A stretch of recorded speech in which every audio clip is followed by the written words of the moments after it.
10-year-old Tyler McVeigh says this is his way of helping out his family. His big sister, Kristen, died suddenly a few weeks ago, and he's raising money to pay for all the bills that have piled up. We just decided to make a lemonade stand to raise some extra money to help out my parents and stuff. So Tyler gathered his friends and set up shop today outside Fillmore Elementary School in Sterling Heights. Well, these guys are my closest best friends, so they're just the best people I know, and they're just the best, helping me get through it.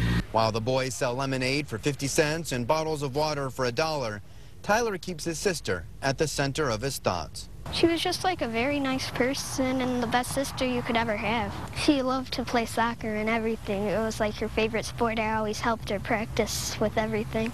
Tyler's mom tells me there is a police investigation underway. Kristen went out with some friends on a Thursday night, came home, and her family found her dead inside their house just a few hours later.